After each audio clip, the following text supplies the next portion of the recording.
Alhamdulillahi Rabbil Alamin. Allahumma salli wa sallim ala Sayyidina Muhammadin miftahi babi rahmatillah adada ma fi ilmillah salatan wa salaman daimain mutalazimain bidawa'i mulkillah wa ala alihi wa sahbihi wa man walah amma ba'du.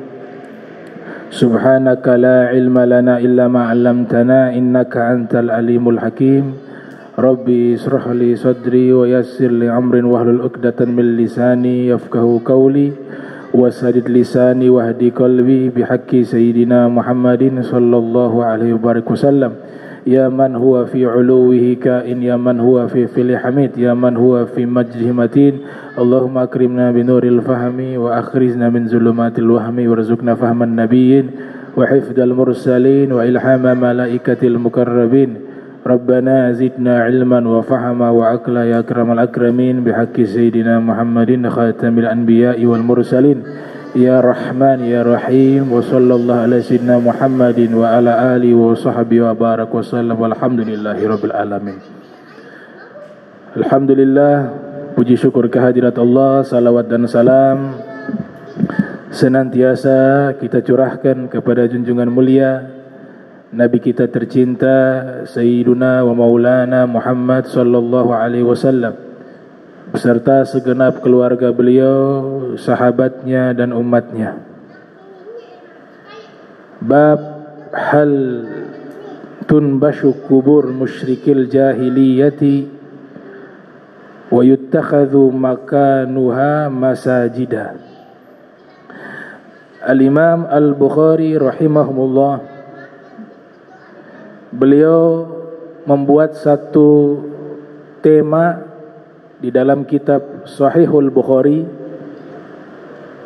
yakni bab tentang apakah boleh dibongkar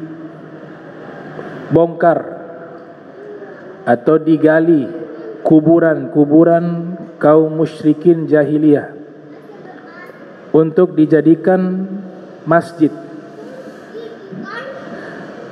Nah, para fuqaha ketika membahas tentang masalah ini ada terjadi perbedaan pendapat di kalangan para fuqaha, dan juga mereka jelaskan secara spesifik, secara rinci. Di antaranya, kalau kuburan orang musyrik kemudian kategorinya kafir harbi.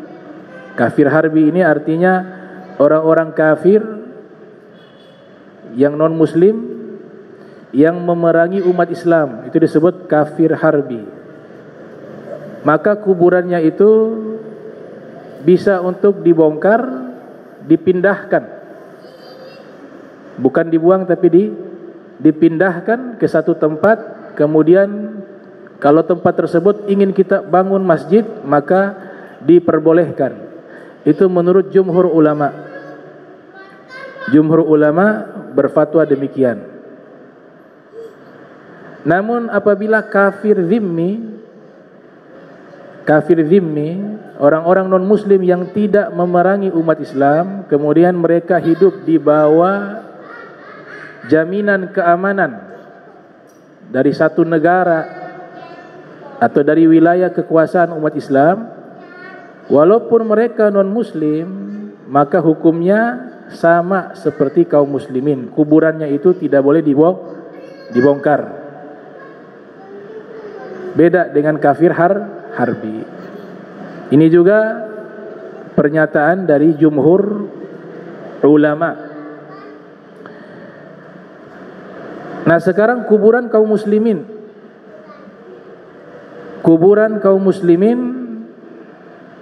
hampir seluruh mazhab menyatakan kuburan kaum muslimin haram untuk dibongkar, kecuali ada alasan-alasan yang syar'i. Di dalam kitab Safinatun Najah disebutkan oleh Syekh Salim bin Sumair, kemudian dijelaskan oleh Syekh Nawawi Al-Bantani dalam kitab syarahnya Kashifatus Saja. Itu disebutkan yunbasul kubur atau tunbasul kubur li arba'i khisal. Kuburan bisa dibongkar dengan 4 alasan. Yang pertama, lil gusli in lam yataghayyar. Ketika dikuburkan ternyata lupa belum dimandikan. Sudah dikuburkan,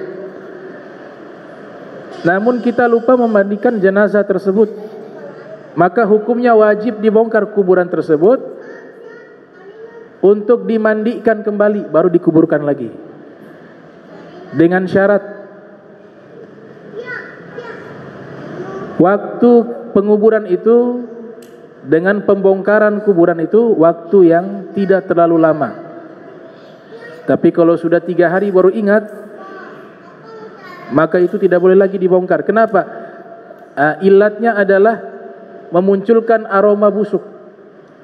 Kalau sudah muncul aroma busuk dari jenazah, walaupun lupa dimandikan, maka dilarang kita membongkar kuburan dan mengeluarkan jenazah tersebut, kecuali beberapa jam.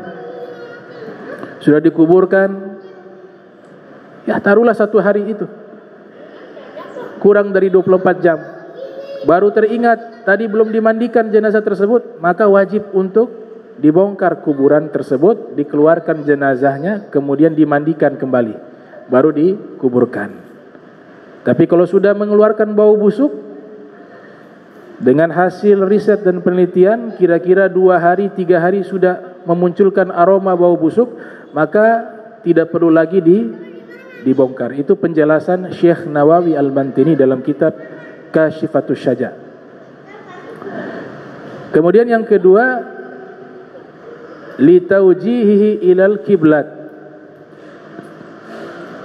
Ketika dikuburkan jenazah tersebut ternyata lupa atau orang tidak tahu arah kiblat, sehingga jenazah tersebut dikuburkan tidak menghadap ke kiblat. Maka setelah dikuburkan baru teringat atau dia baru ketahui bahwa arah kiblatnya salah, sedangkan jenazah ini harus dikuburkan menghadap ke kiblat. Maka pada waktu itu dia harus membongkar kuburannya untuk menghadapkan jenazah ke arah kiblat dengan syarat yang sama, yaitu belum berubah bentuk fisiknya jenazah atau belum memunculkan aroma bau busuk. Tapi kalau sudah memunculkan aroma bau busuk dari tubuh jenazah tersebut, maka tidak perlu dibongkar. Jadi durasi waktunya dengan menguburkan, kemudian teringat arah kiblatnya, belum diarahkan jenazah tersebut ke arah kiblat, itu tidak terlalu lama. Tapi kalau sudah di atas 2 hari 3 hari, ya itu otomatis memunculkan bau busuk dari tubuh jenazah. Ya, nah itu tidak bisa dibongkar. Nah, yang ketiga adalah lil mali idza dufina ma'ahu. Lil mali idza dufina ma'ahu. Ada harta benda yang ikut masuk ke kuburan. Ilustrasi yang sederhana, ketika seseorang ikut membantu prosesi penguburan jenazah, ternyata dia punya jam tangan mahal. Ternyata ketika dikuburkan jam tangannya juga jatuh di dalam kuburan. Sudah selesai dikuburkan baru teringat, ini jam harga 100 juta taruhlah. Maka itu boleh dibongkar untuk mengambil hartanya, dengan syarat jangan sampai menghancurkan jenazah. Itu ya. Karena Nabi katakan dalam hadis riwayat Ibnu Majah yang lahir tahun 209 Hijriah, meninggal tahun 273 Hijriah, dalam sunannya Nabi katakan qasri azmil mayit kakasrihi hayya, kata Nabi, memecahkan tulang jenazah memecahkan tulang orang yang sudah meninggal dunia, itu hukumnya sama seperti memecahkannya di saat ia hidup. Walaupun sudah meninggal, syariat mengangkat martabat manusia ke derajat tetap terhormat, sehingga Nabi memberikan larangan-larangan keras. Ketika di kuburan tidak boleh menginjak di atas kuburan seseorang, tidak boleh menginjak, tidak boleh duduk di bagian kepala, bagian samping kuburan, tidak boleh mencabut rumputnya. Ada khilaf, tapi mayoritas mazhab Syafi'i menyatakan tidak boleh mencabut rumput. Kalau mau rapikan, rapikan, tapi jangan dicabut, karena di situ kuburan wakaf. Kata Imam Al-Mawardi dalam kitab Al-Hawi, Imam Al-Mawardi mengatakan bahwa tanah kuburan itu hak milik jenazah sampai hari kiamat. Sehingga kuburan yang paling bagus itu kuburan wakaf, jangan pribadi. Kenapa jangan pribadi? Kalau nanti pribadi, kuburan milik pribadi, tanah pribadi, nanti ke depannya kita tidak tahu warisan berkelahi. Ketika berkelahi memperebutkan tanah tersebut, mau dibangun rumah, akhirnya apa? Korban ini, kuburan dibongkar. Maka yang paling afdol itu kuburan itu di tanah wakaf. Kalau tanah wakaf sudah selamanya seperti itu. Nah, kejadian yang terjadi pembongkaran kuburan, pemindahan dan lain seterusnya itu karena tanah itu bermasalah, dan dalam syariat itu diperbolehkan dibongkar kalau tanahnya bukan tanah wakaf, hak daripada orang yang hidup. Maka diajarkan oleh para ulama, kuburan yang paling baik adalah kuburan yang diwakafkan tanahnya untuk kuburan, itu aman.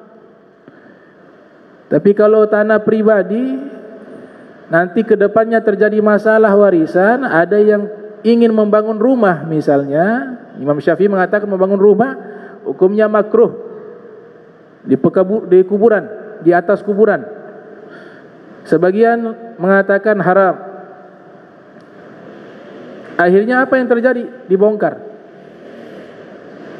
Dan itu diperbolehkan dalam syariat karena hak pemilik tanah. Kita punya keluarga dikuburkan di tanah si fulan. Si fulan ini ridho bahwa orang tua kita dikuburkan di situ misalnya. Tapi tanah ini masih status milik pribadi.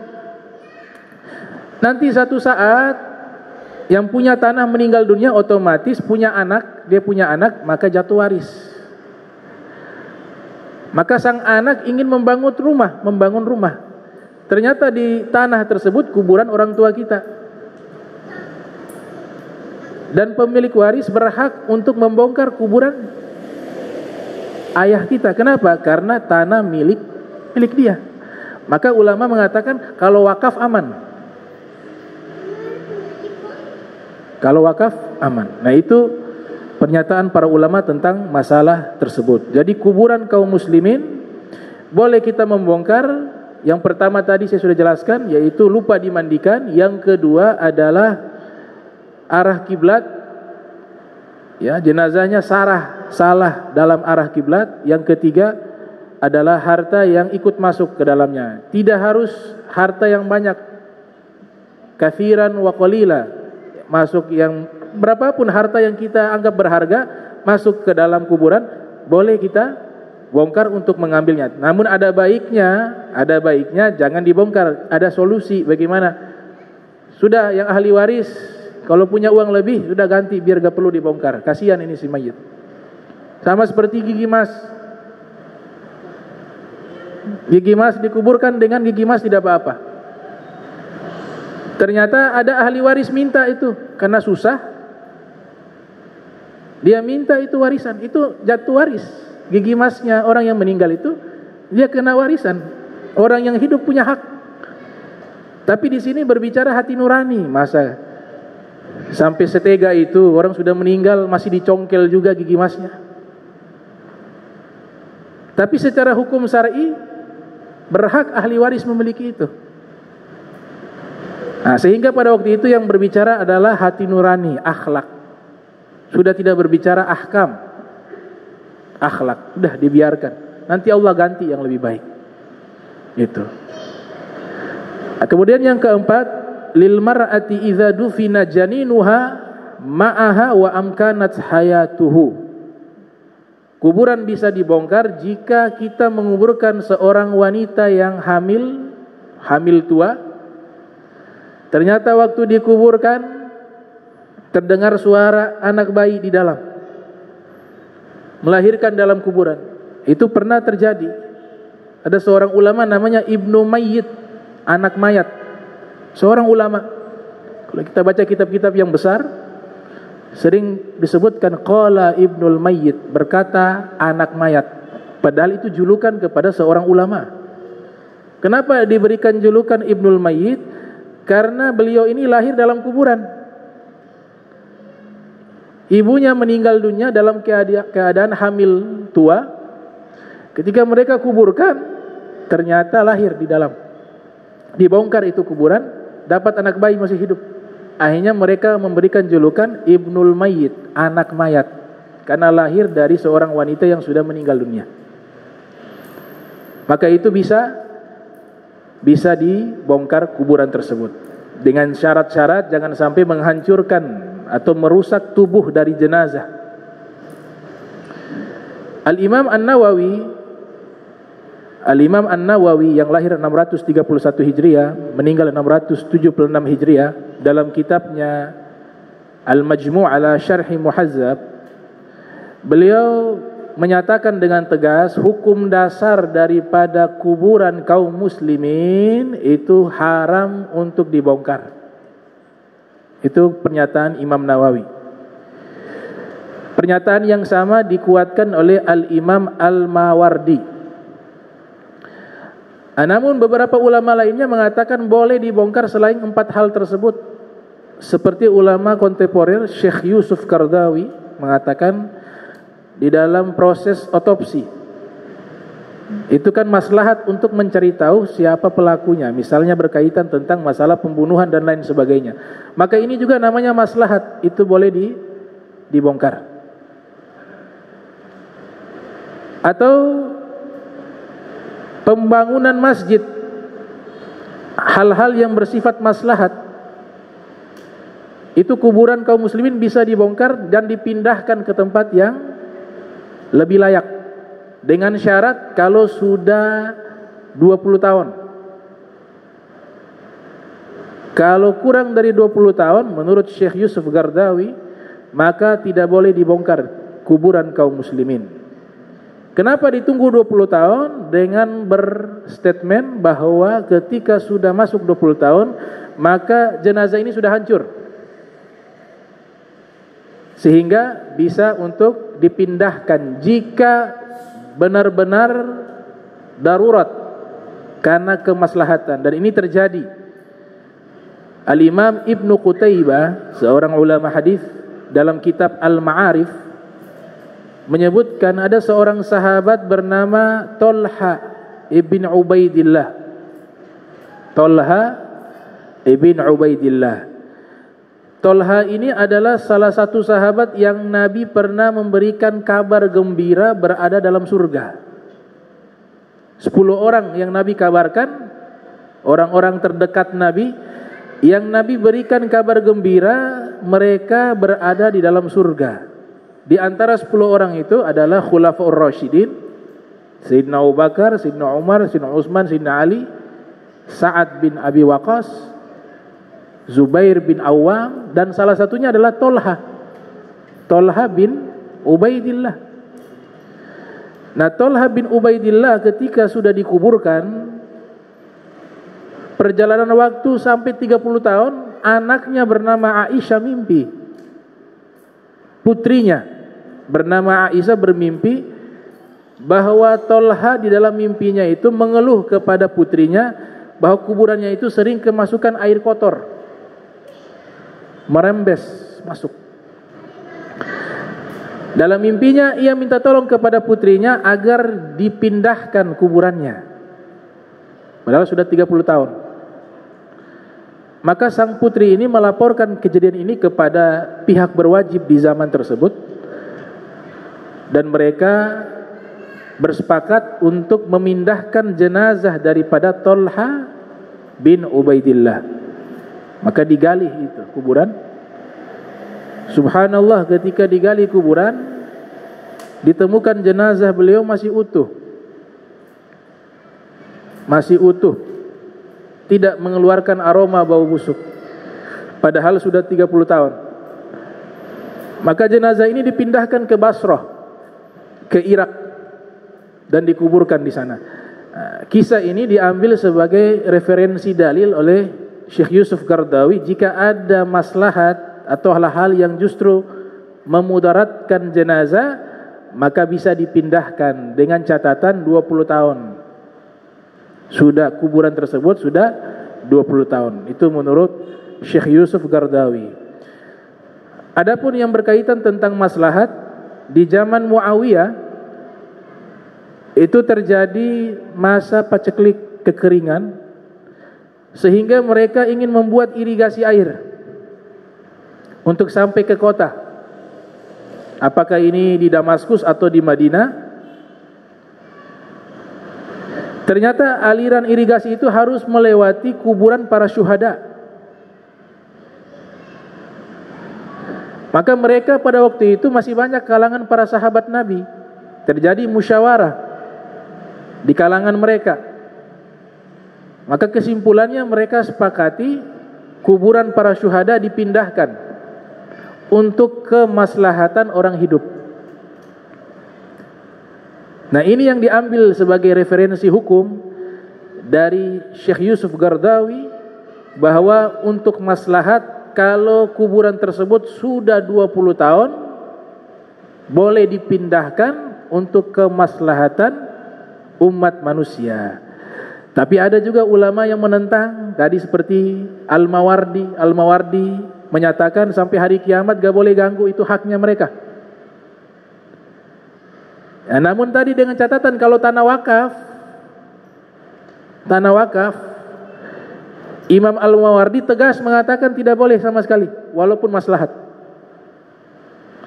Dikuatkan juga di dalam kitab Fathul Bari, syarah daripada Sahihul Bukhari oleh Al-Imam Al-Hafiz Ibnu Hajar Al-Asqalani, yang lahir tahun 773 Hijriah, meninggal 849 Hijriah. Ibnu Hajar mengatakan pernyataan yang sama, bahwa kuburan kaum muslimin yang sudah dikuburkan itu tidak boleh dibongkar. Jadi ada dua pandangan ulama yang berkaitan tentang masalah pemindahan jenazah yang sudah dikuburkan atau pembongkaran kuburan. Kemudian dibahas juga ketika kuburan itu kuburan wakaf, maka tidak boleh dibangun kecuali hanya untuk kuburan. Tidak boleh dibangun rumah di dalamnya. Tidak boleh juga dibuat jadi tempat bisnis. Dagang dalam kuburan sebenarnya tidak boleh. Karena wakaf itu untuk kuburan, maka dia hanya berkaitan tentang maslahat kuburan. Ini juga terjadi pembahasan panjang di kalangan para ulama, dan ini harus ada pembahasan khusus tentang masalah tersebut.